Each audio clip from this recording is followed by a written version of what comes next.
Les voy a presentar un caso clínico de un paciente que tuve hace un tiempito y bueno, ahora lo vamos a ir hablando, lo vamos a ir charlando rápido. Bueno, le llega a la guardia, les internan un paciente de 11 años, ¿sí? Previamente sano, le internan el traumato, que lo llaman enfermería. Es un nene que viene, que ingresa por deposiciones oscuras, dice la mamá, de una semana de evolución, asociado a palidez mucocutánea, o sea, en la guardia lo ven pálido y le internan. La madre no tiene foto, no tiene nada, le dice que las cacas son oscuras, ¿sí? Entonces, no tengo otro dato, esto es lo único que saben ustedes, van a ver el paciente sabiendo esto, digamos. Quiero que piensen, los R1 y los R2, ¿no? Obviamente, en la anamnesis, qué datos le tienen que preguntar como de relevancia al paciente, ¿sí? Y en el examen físico, ¿qué es lo primero o lo que ustedes siempre tienen que ir a buscar en un paciente así, ¿no? O sea, piénsenlo. Entre ustedes, charlenlo, por eso quiero que los R2 lo piensen y los R1 lo piensen. O sea, todos juntos, quiero decir.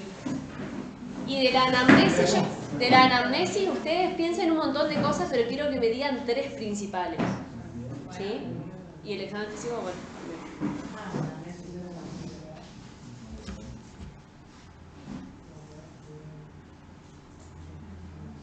Cuando terminan me avisan.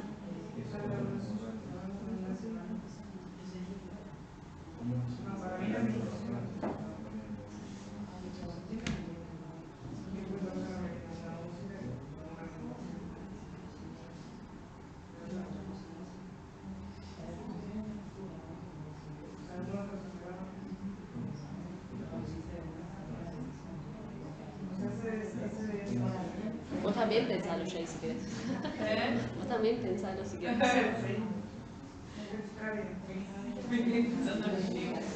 ¿Qué tal la Neo?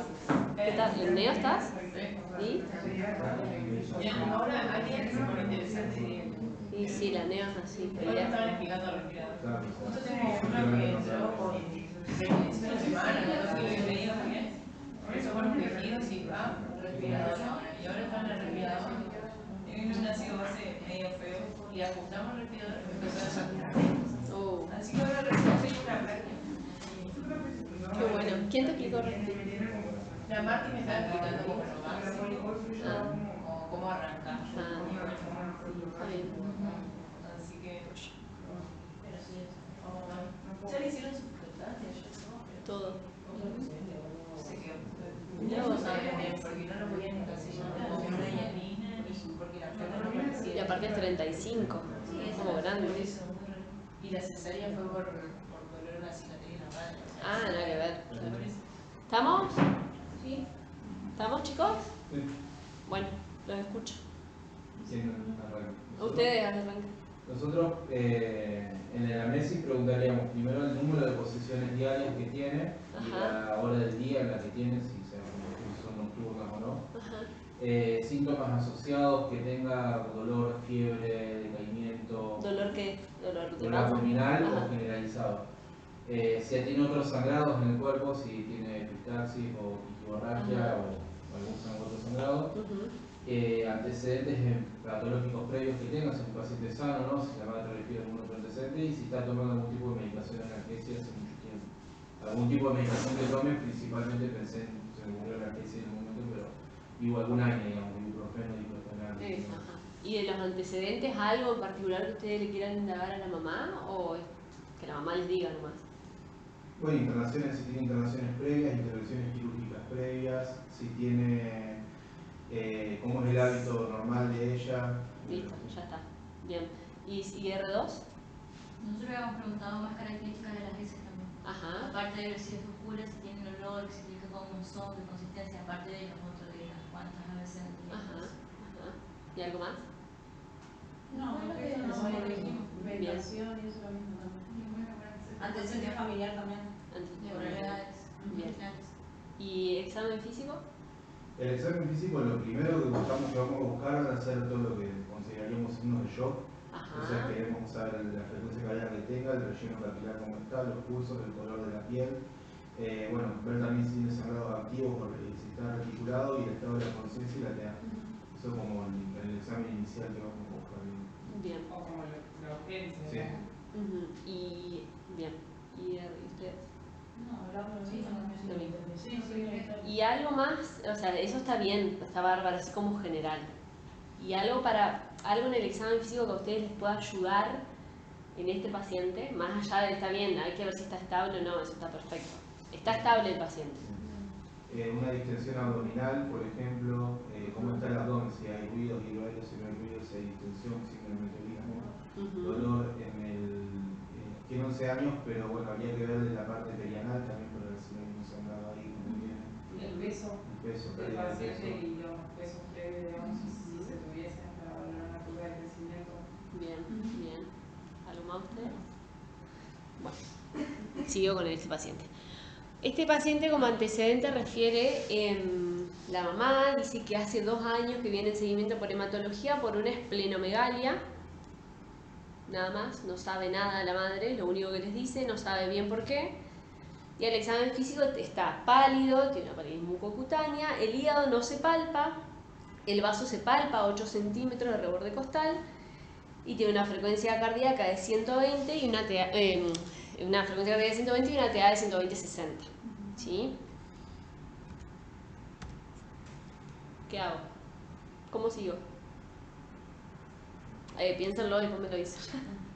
Piénsenlo entre ustedes. O sea, eso es lo que ustedes ven en el examen físico y lo que se encuentra. Hagan como que el paciente está en internación. ¿Qué hacen?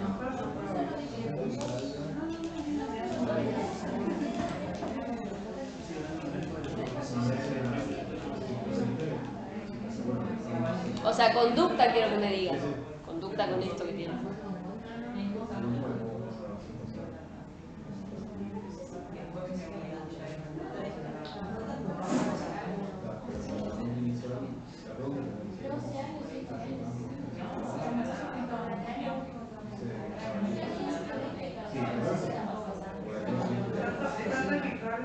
Puede ser por la neumonía y la pérdida de sangre. Digo, como no tenemos una buena anemia,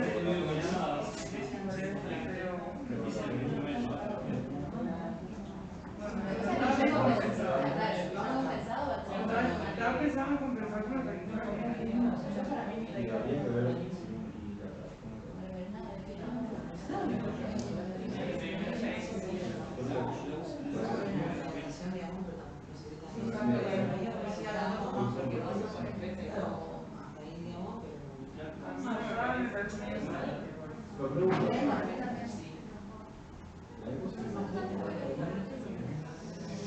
de todas maneras, la sangre vos tenés que reponer sangre.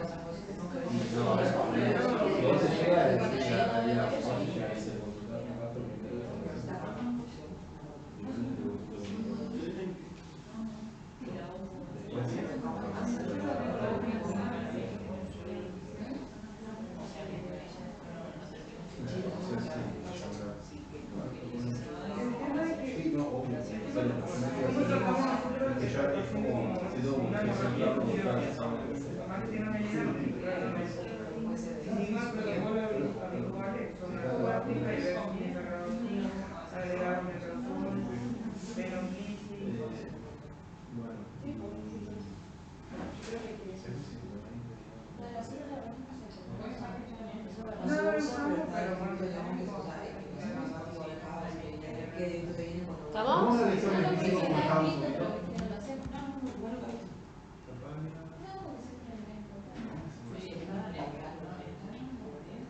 Sí, bueno. Ahora consumiendo plaqueta y por eso es más grande, ¿Sabes qué estoy pensando? O sea, claro, se hizo colado. Bueno, los oigo. Bueno, nuestra primera conducta es de la paciente si la internamos. De conductas iniciales, de medidas iniciales, no tomamos ninguna en el momento. Pedimos un laboratorio, interconsulta con el poémato, una ecografía abdominal y solicitamos interconsulta con gastro. Bueno, control clínico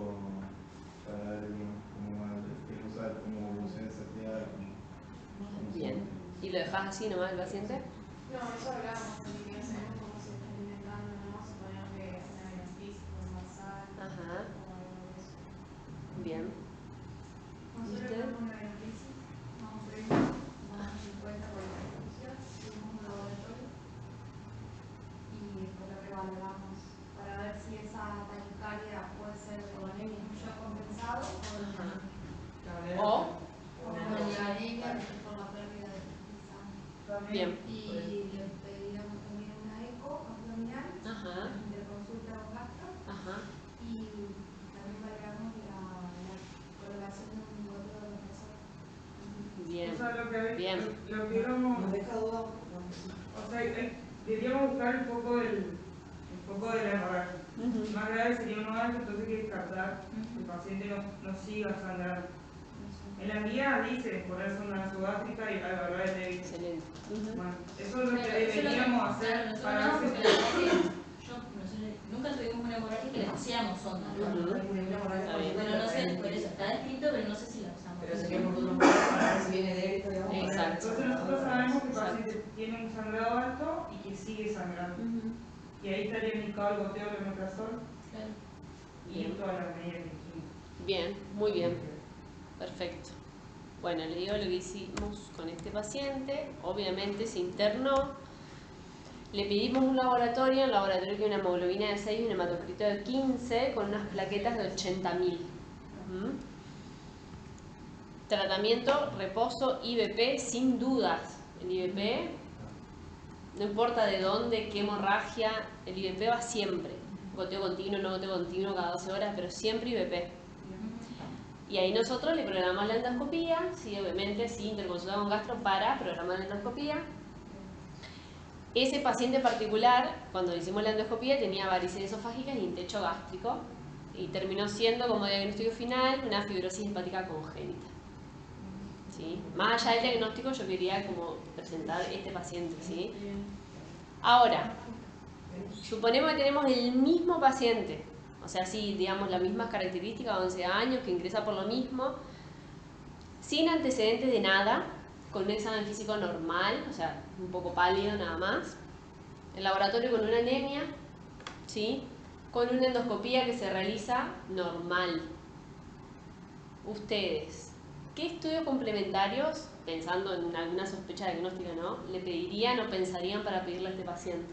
¿Tiene las mismas deposiciones? Sí, deposiciones con así, melénicas, enterorragia, no lo sabe describir bien el paciente. ¿Qué sospechan? ¿Qué podrían llegar a sospechar ustedes? Tiren cualquier pavada, no importa.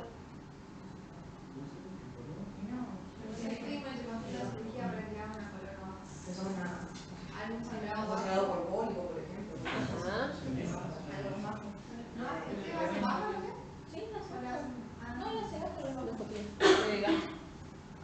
Pólipo. ¿Qué más? Úlcera.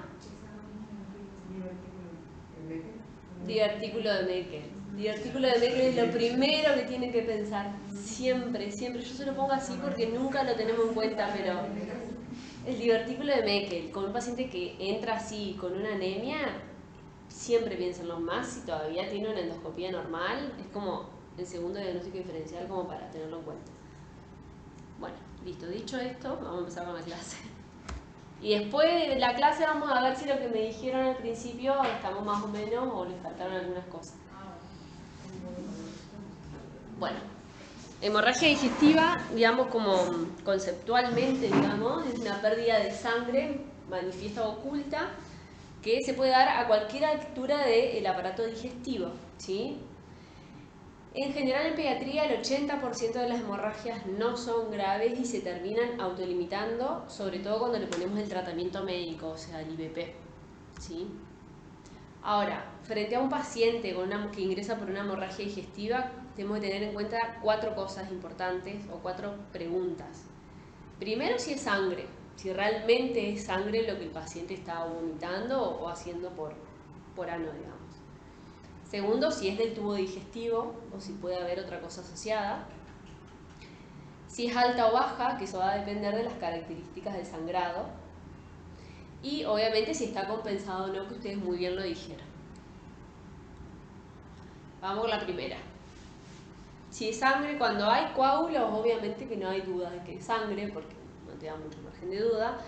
Pero después tenemos las falsas hemorragias, que eso es recontra frecuente en pediatría, sobre todo en lactantes. Uso de medicación, como el hierro, por ejemplo. Las galletitas Oreo, les juro que dan deposiciones negras. Negras. Entonces, claro, siempre pregúntenlo, porque los padres no te lo dicen porque para ellos no es algo de relevancia. Entonces ustedes lo tienen que ir a buscar. Específicamente le tienen que preguntar, ¿comió galletita Oreo? O sea, así literal. Y después hay otros componentes como por ejemplo la remolacha, la espinaca, la morcilla, todo lo que es frutos rojos, frutillas, sobre todo en hematemesis, que confunde. También vayan y pregúntenlo, ¿sí? Porque los padres no se lo van a decir. ¿Es de tubo digestivo? Bueno, siempre revisen la boca. Siempre, porque ustedes ya saben que los padres como que nos dicen la mitad de las cosas, entonces capaz que tiene algún proceso dental o está con alguna faringitis o lo que sea, que degluten la sangre y después tienen algún vómito y bueno, ya sabemos de dónde viene. Entonces siempre tenemos que descartar eso antes de pensar en una hemorragia digestiva. Si es alta o baja, bueno, eso va a depender de la característica de la sangre. En general, las hemorragias se dividen en altas, medias y bajas según el ángulo de Trey. A ver si se ve esto, ¿verdad? No.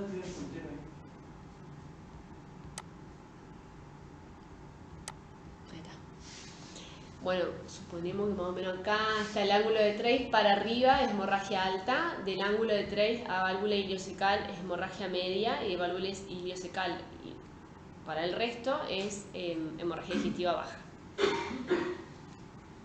¿Se hace la diferenciación entre baja y media? Entre baja y media y es difícil. No tanto entre baja y media, sino más difícil entre alta y media. Porque al ser media vos tenés más contacto de la sangre con el tubo digestivo, entonces muchas veces se presentan como melena. Entonces no sabés bien la diferenciación. Pero bueno, las bajas nunca te van a dar melena. O sea, por ejemplo, un pólipo nunca te va a dar melena, jamás. Porque no da el tiempo de contacto. Siempre se va a presentar como rectorragia, la baja, o hematoquesia, pero nunca como melena. La hemorragia digestiva alta, bueno, acá tenemos la fotito, se puede presentar como hematemesis, que es el vómito con sangre, ¿sí? Y como melena, que es la deposición por recto de esta característica. Las melenas son súper fáciles de identificar por lo que ustedes decían, por el aspecto, por el olor, por el color. Si tienen mucho olor, se siente un montón. Bueno, acá les dejo un cuadro para que ustedes después lo vean tranquilos, digamos, las características, digamos, de cada forma de presentaciones, ya sea hematemesis, melena, hematoquesia o sangre oculta en heces. En general la hematemesis es alta y la melena, como hablábamos recién, puede ser de una hemorragia alta o media, ¿sí? Y la hematoquesia es baja, la rectorragia es baja. Bueno, y la cuarta pregunta de si está compensado o no, como bien dijeron ustedes, obviamente, examen físico, frecuencia respiratoria, cardíaca, TA, pulsos periféricos, relleno, sensorio, piel, permeabilidad y uresis. Eso ustedes lo saben perfectamente. Y conjunto a esto nos vamos a ayudar con el laboratorio, que podamos ver qué le vamos a pedir. Para la categorización de la hemorragia usamos lo que es el PALS para decir una hemorragia leve, moderada, grave, según el examen físico, ¿sí? Obviamente el paciente hipotenso vamos a estar hablando de una hemorragia grave y la taquicardia es lo primero que vamos a ver en un paciente que está perdiendo, ¿sí? Eso no es mucho más que esto, no es mucha ciencia.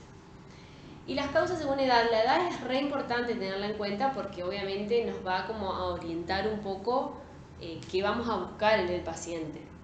Por ejemplo, en el neonato que tiene una hematemesis, siempre pregúntenle a la mamá si tiene grietas en el pezón, porque es lo más frecuente de todo. Si la pueden mirar a la mamá mejor, porque a veces la madre te dice que no, Ya nos ha pasado un montón de veces y vos la mirada y está toda gritada, digamos, entonces viene de ahí. Eso es como lo más frecuente. Y las bajas, bueno, obviamente pensar en NEC o en imaginación. El lactante como hemorragia digestiva alta, raro, una úlcera gastroduodenal, y esto va a estar relacionado a la ingesta de gastroerosivos, entonces eso sí es un dato importante para preguntarle a la mamá. Varices esofágicas no es lo más común, pero bueno, siempre está dentro de la sospecha diagnóstica. Y el divertículo de Meckel, desde lactante hasta arriba, piénsenlo siempre, siempre. Y como causas de hemorragia digestiva baja, el APLB es lo más frecuente en lactantes hasta los 12 meses, 18 meses más o menos. Y en el escolar y preadolescente, como causa de hemorragia digestiva alta, la úlcera y la esofagitis, ¿sí? Y como causa de hemorragia digestiva baja, los pólipos, que los pólipos siempre van a dar una rectorragia, ¿sí? Y la enfermedad inflamatoria intestinal. Después todas las demás son... Lo más frecuente es la úlcera por la ingesta de medicamentos, y en lactantes la PLB, y en los grandes los pólipos, así como a grandes rasgos. Entonces, en la anamnesis, la edad, súper importante, por lo que hablamos recién. Preguntar síntomas extradigestivos, si el paciente viene con un proceso respiratorio es importante saberlo, si está con tos, si tuvo epistaxis, si tiene síntomas digestivos también, si tiene una epigastralgia o un dolor abdominal, preguntarle a la mamá también es importante, porque por ejemplo, en general el divertículo de Meckel no se presenta con dolor abdominal, es una hemorragia indolora, así como el pólipo, por ejemplo, ¿sí? En cambio, la úlcera sí puede estar asociado a dolor abdominal, entonces es importante saberlo. Aspecto de la sangre emitida, característica de las ES, como bien dijeron ustedes, ingesta de drogas gastroerosivas. Esto es re importante. Preguntarle a la mamá, ¿viene tomando alguna medicación? No. Pregúntale si tomó ibuprofeno, así directo. ¿Por qué? Porque no es dosis dependiente. Ante una ingesta de ibuprofeno una sola vez, el paciente puede hacer una úlcera. Entonces, no es que tiene que venir tomando hace 10 días el ibuprofeno. Toma una vez y si tiene la predisposición para hacer la úlcera, la va a hacer y va a hacer la hemorragia, digamos.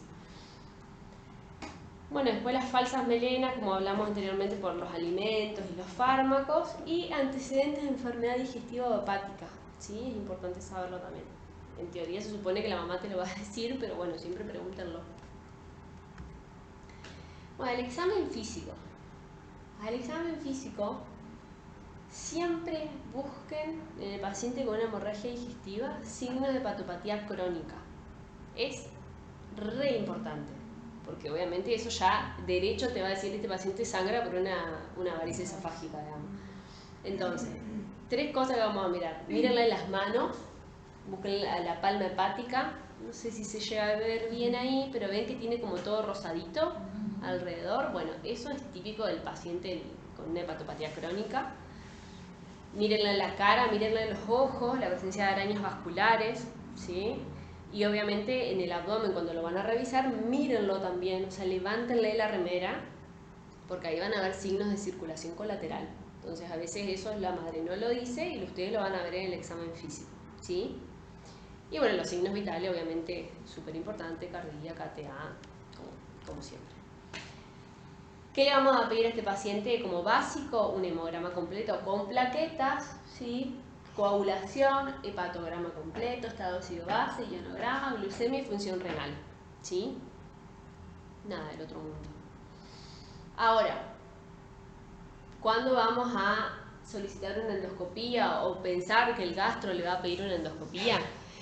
Obviamente una endoscopía digestiva alta es lo más importante porque vamos a ir derecho a buscar una lesión, ¿sí? Lo ideal es hacerla dentro de las primeras 24 horas de sangrado, pero hay algunas situaciones en las que tenemos que llamar al gastro rápido, o sea que la endoscopía hay que hacerla en las primeras horas, primeras 6 a 12 horas, que son el paciente con una hemorragia persistente. Obviamente si tiene compromiso hemodinámico o shock, uno lo estabiliza y después le hace la endoscopía.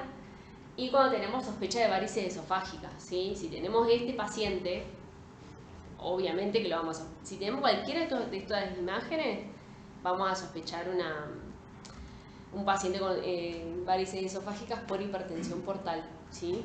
Hemos tenido ese paciente con carcinoma de la vena portal que ha dicho. Bueno, nadie me lo dijo eso como antecedente. Siempre tienen que preguntarle al paciente si estuvo en neo. Aunque tenga 10 años, se lo preguntan. Es dentro de la anamnesis, una de las cosas más importantes. El gastroerosivo, o sea, si tomó ibuprofeno, si tiene antecedentes de la neo y si la mamá sabe si le pusieron el catéter, bueno, todo le preguntan.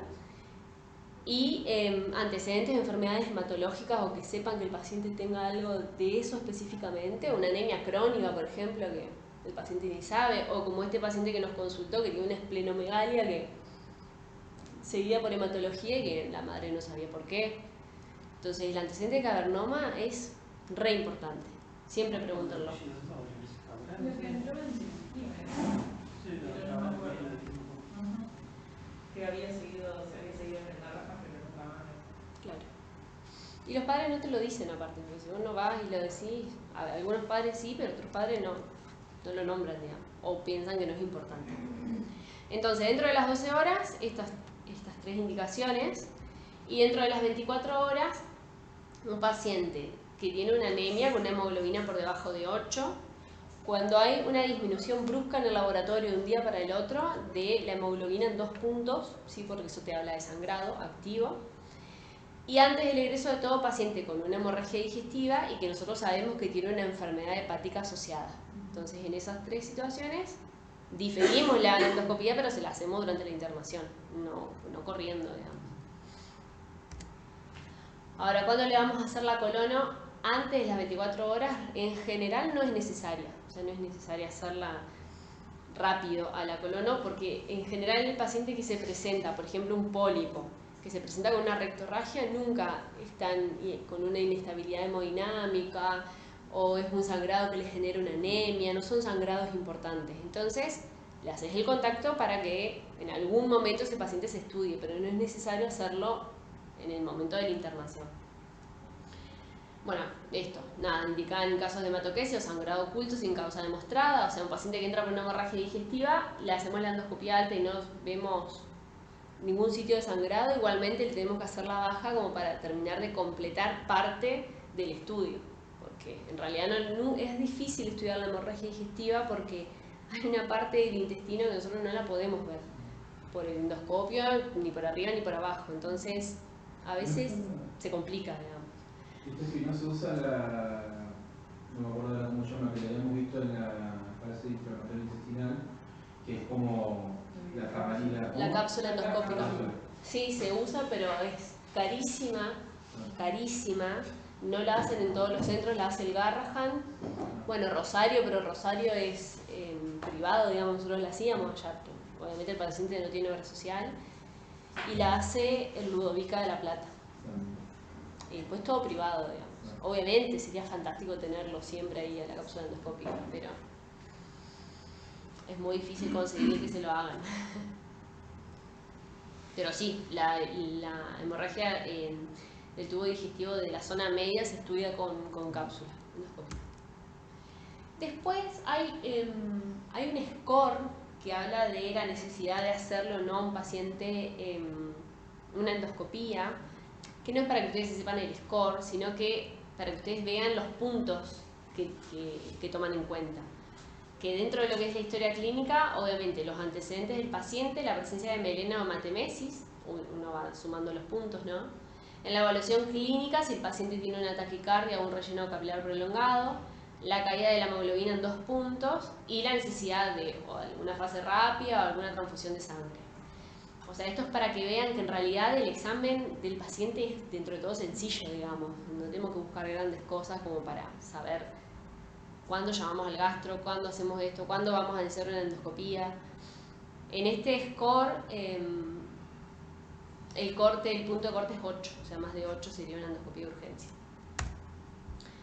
Bueno, otros estudios complementarios aparte de la endoscopía, que es lo más importante, radiografía de abdomen, siempre vamos, obviamente, según el paciente que tenemos enfrente, si sospechamos una perforación o el paciente se tragó algo o lo que sea, vamos a pedir una radiografía. La ecografía abdominal como sola, así en el aire, no nos sirve mucho para la hemorragia digestiva. Nos sirve si la pedimos con Doppler, ¿sí? Porque vamos a ver los vasos abdominales, vamos a ver si tiene hipertensión portal.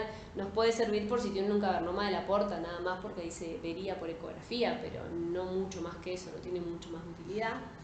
La tomografía no la pedimos, o sea, yo la puse porque está en la bibliografía, pero no la pedimos. Y los métodos isotópicos, el centellograma, que lo que vamos a buscar es la presencia de mucosa ectópica si sospechamos un divertículo de Meckel, ¿sí? La angiografía si sospechamos las malformaciones vasculares también, y como hablamos recién, la cápsula endoscópica y la enteroscopía, enteroscopía es sobre todo para estudiar intestino medio. La enteroscopía está buena porque es una endoscopía, digamos, un endoscopio pero más largo. Entonces como que vos vas enhebrando el intestino y recorres, o sea, primero lo haces por arriba, llegás casi hasta la mitad, marcás con azul de metileno hasta donde llegaste, y después le haces la endoscopía baja y subís hasta que encontrás donde hiciste la marca. Entonces de esa forma estudias todo el intestino, y la enteroscopía, a diferencia de la cápsula, nos da la posibilidad de hacer terapéutica, porque como es un endoscopio pero más largo, pero bueno, no la tiene nadie tampoco. La tiene Rosario en la parte privada y el Garrahan creo que lo tiene. Bueno, como estrategia diagnóstica, toda hemorragia digestiva alta se interna. Ustedes ven una hemorragia digestiva en la guardia, no importa si el paciente está estable hemodinámicamente, se interna por lo menos 24 horas en observación, ¿sí? La hemorragia digestiva baja, como dijimos, se estudia pero sin carácter de urgencia. Y en la hemorragia digestiva baja, en realidad ahí lo puse mal, la hemorragia digestiva alta como melena, siempre piensen en Meckel. Hematopesia está mal. Siempre la melena o la enterorragia piensen en Meckel, porque es lo más frecuente de ver. Yo lo voy a arreglar. Nosotros tuvimos uno así hace un año, creo que estaba yo, un niño de 8 años, que entró por dolor abdominal. Sí, que entró por imaginación. Tiene un dolor abdominal intenso, un abdomen estable. Se hizo una primera eco, venía una eco y decía que estaba imaginado. Se le hace una acá, eco normal, siguió con dolor, sangrado digestivo bajo y se terminó haciendo un Meckel. Ah, mira, pero estaba imaginado. Estaba imaginado, sí, se imaginó, se desimaginó y se volvió con. Y lo recetaron un montón. Claro, ahí. Tan grande, ¿Cómo? que dijimos tan grande. Tenía 10 años, 12 años, un año grande. Yo he visto hasta de 14 con los Meckel que entra por la enterorragia. Entonces por eso lo puse acá así como importante, que siempre lo piensen, digamos, siempre. Bueno, como manejo terapéutico, obviamente la recuperación y el mantenimiento de la volemia, tratamiento médico de factores agravantes, y si el tratamiento médico fracasa, vamos a lo intervencionista. Esto ya lo saben, la frecuencia cardíaca es el indicador más sensible de hemorragia aguda, ¿sí? Esto es ABC, siempre, como todo paciente que entra con alguna inestabilidad hemodinámica. Y manejo específico de la hemorragia digestiva alta. La hemorragia digestiva alta puede ser secundaria a varices esofágicas o no. Por eso no, siempre lo dividimos porque los tratamientos son completamente distintos en hemorragia digestiva alta, de origen varicial o no varicial. Siempre interroguen por, nuevamente, cateterismo umbilical, enfermedades hematológicas y busquen datos de hepatopatía crónica al examen físico. La esplenomegalia es el dato más importante, que tampoco nadie me lo dijo. La esplenomegalia, siempre busquen el vaso, porque si el paciente tiene una esplenomegalia, no siempre, pero te diría que en más del 85% de los casos va a tener una hipertensión portal. Y ni hablar si después le piden el laboratorio y el paciente está con anemia, está con una leucopenia, está con plaquetopenia, o sea, con hiperesplenismo asociado a esa esplenomegalia, seguro que es un cirrótico, seguro que es un paciente con hipertenso portal. Y ahí ustedes ya van a pensar de que el paciente, la hemorragia es por varices esofágica y van a correr a llamar al gastro. No van a pensar en una úlcera, ¿sí? Bueno, el manejo específico de la hemorragia no varicial va a depender de si tenemos un paciente con una hemorragia digestiva leve, moderada o grave. En la leve lo internamos, lo ideal es ponerle sonda nasogástrica, pero ¿para qué? Para ver si, como ustedes bien dijeron, si viene débito hemático o no. IVP en este caso no es necesario el goteo continuo, le ponen el IVP a dosis comunes para 12 o 24 horas, ¿sí? Y ven cómo sigue el paciente y van probando tolerancia según la evolución. En la moderada, ya sí, en realidad a la leve también le ponemos un acceso venoso porque ya va a estar internado, pero bueno, en la moderada siempre acceso venoso. En general va a ser un paciente que está taquicárdico, que está con una TA ahí medio al límite, con el relleno medio al límite, y le hacemos la fase rápida, como siempre, a 20 por kilo. Le pedimos un laboratorio, le hacemos el IVP, llamamos al gastro para programar la veda. El IVP, el omeprazol, se hace una doble dosis en bolo y luego infusión continua por 72 horas. En la hemorragia digestiva alta, moderada. ¿Con dolor te refería?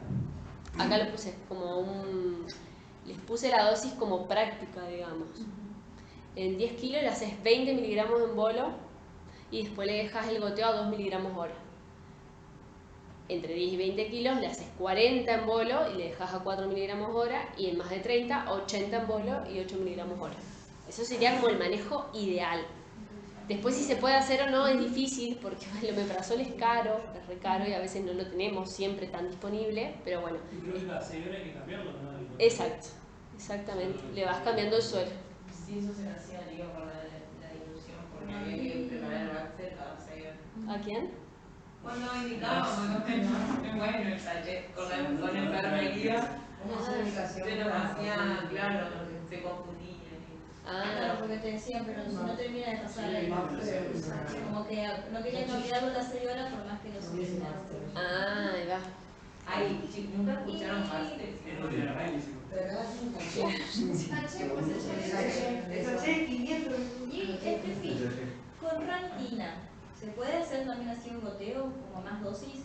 No, o sea, Bueno, sí. una vez posta que no Porque en teníamos, serio, porque a una veces vez- te lo canutean al omeprazol, pero una vez posta no teníamos Que no había y tuvimos uno que como rantina a 8, si no me equivoco, 8 miligramos kilo, que lo usamos entre vosotros. Mira, así como poder se puede, pero la eficacia no es la misma. Acuérdense que la ranitidina te bloquea solo la rama de la histamina, digamos, o sea, te bloquea uno de los pasos de la producción de ácido clorhídrico.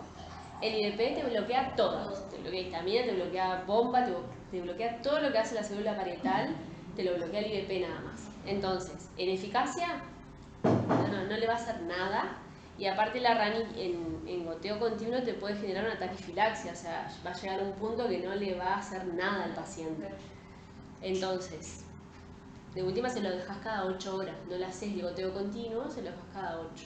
Esa vez no había y no me hizo hacer cada 8, pero a 2 semanas, 8 miligramos por kilo y agregamos superpato. Claro. Estábamos buscando todo porque lo había un precio. Claro, sí, por eso. Esto sería como lo ideal. Después uno trata de arreglarse con lo que tiene. Pero no, el goteo continuo con rani no. Bueno, obviamente que la grave se va a terapia. No lo manejan ustedes. No, para la grave sí lo tiene. ¿Para? Para la grave. No, porque yo ahora estoy hablando de la hemorragia digestiva no varicial. El octreotide Claro. lo usás cuando hay varices esofágicas. Ahora lo vamos a ver. El 70% de las hemorragias, sin que le hagamos nada, remite espontáneamente. El 85% remite con tratamiento médico y solo el 15% va a necesitar un tratamiento endoscópico. O sea, tratamiento, no hacer la endoscopía para ver, sino que tratamiento endoscópico. Y acá tenemos la clasificación de Forrest, que digamos, yo no se las puse para que ustedes se acuerden de qué tipo ni nada, sino que es importante que ustedes siempre vean la foja quirúrgica. Si es un paciente que tiene una úlcera, por ejemplo, qué tipo de Forrest tiene, porque fíjense que el Forrest tipo 1A tiene una posibilidad de sangrado del 90%. Entonces, no es lo mismo tener un Forrest 1A que tener un 12, que es casi nula la posibilidad de que el paciente resangre. Por eso se los puse, para que ustedes se acuerden que los primeros, o sea, el número 1 tiene una alta chance, y fíjense, el 2A, que es el vaso visible, la mitad de los pacientes va a sangrar. Entonces es re importante que ustedes sepan qué es lo que vio el endoscopista cuando le hizo la endoscopía, digamos.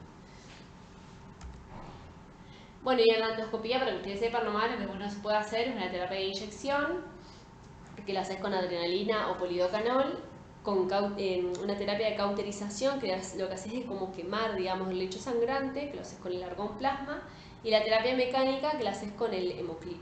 ¿Todo lo hacen el mismo Sí, sí, sí, sí. El hemoclip, que es como un ganchito. Vos tenés la úlcera y generalmente se hace doble terapia, haces inyección para frenar el sangrado y el hemoclip lo agarras por arriba y la cerrás a la úlcera. Es buenísimo. Y ahora sí, vamos a la hemorragia de origen varicial, o sea, la asociada con varices esofágicas, que también la mitad de los pacientes detiene espontáneamente, pero el 50% resangra en los primeros 3 días. Con vasoconstrictores resangran un 15%, por eso siempre se hace tratamiento endoscópico. Y con tratamiento endoscópico resangran un 10%. Siempre se trata la hemorragia de origen varicial. Medidas generales lo de siempre, se mantiene la hemodinamia. Esto es importante. La hemoglobina en un paciente que tiene varices esofágicas nunca tiene que superar los 8 miligramos. Nunca, 8 gramos, perdón. ¿Por qué creen que es eso? ¿Por qué? Porque uno tiene un paciente que tiene una hipertensión portal, tiene unas varices esofágicas y está anémico. Te llama la enfermera y te dice, tiene una anemia de 9. Y vos vas a decir, no lo vamos a transfundir. ¿Por qué pueden pensar de que esto es así en esta y no, por ejemplo, en una hemorragia asociada a una úlcera? Aparte por la hemodinamia, no entiendo por qué no sé. Si no, seguro que la piense. Por la rotura, pero no sé. ¿Cómo? Por la rotura de la varice, pero no sé. Exactamente.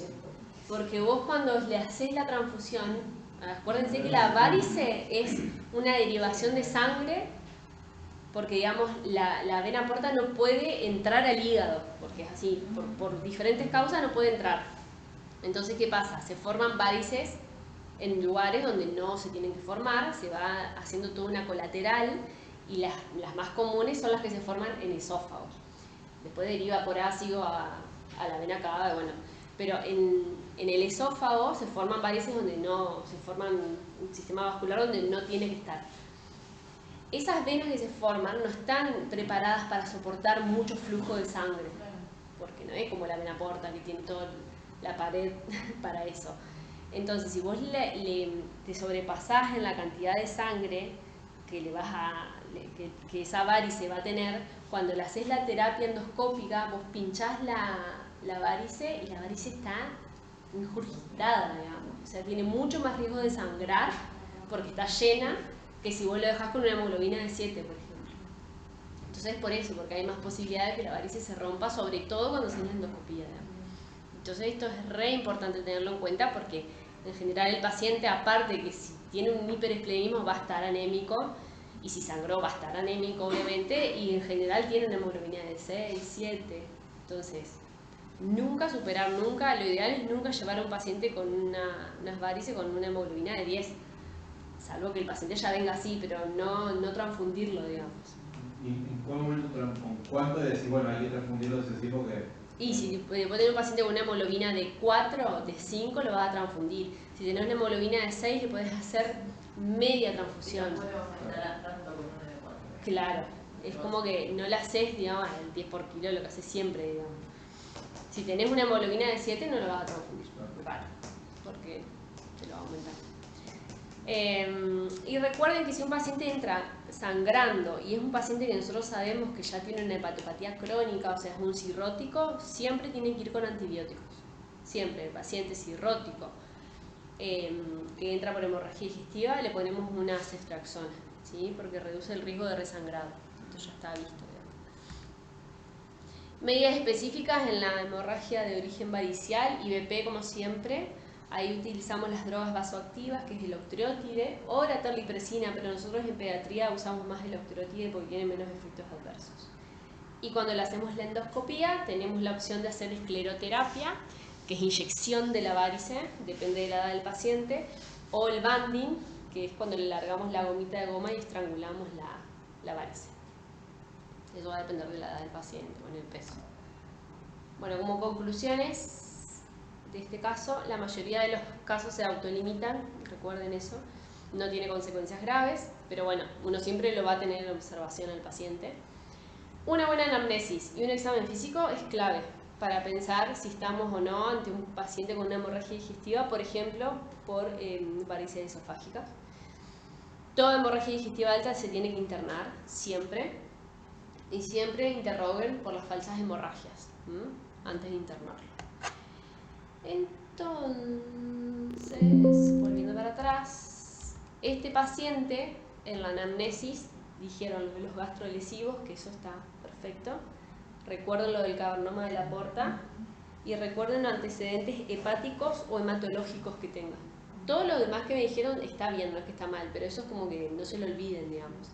Y en el examen físico, obviamente, todos los signos vitales es básico, pero siempre mírenle las manos, mírenle la cara y busquen la esplenomegalia. Por ejemplo, este paciente que tiene una fibrosis hepática congénita no se le palpaba hígado. Entonces, es como que al principio veo que te desorienta porque vos vas a pensar que va a tener una hepatomegalia. Bueno, no. La hepatomegalia puede estar o no, también es importante, pero la esplenomegalia siempre búsquenla para pensar si tiene o no una hipertensión portal. Y nada más.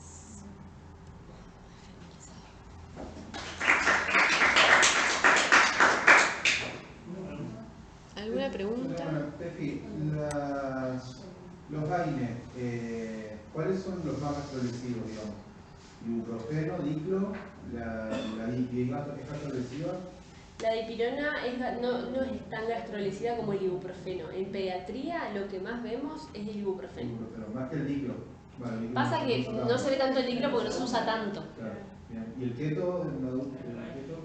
El ketorolac yo no he visto por lo menos úlceras asociadas.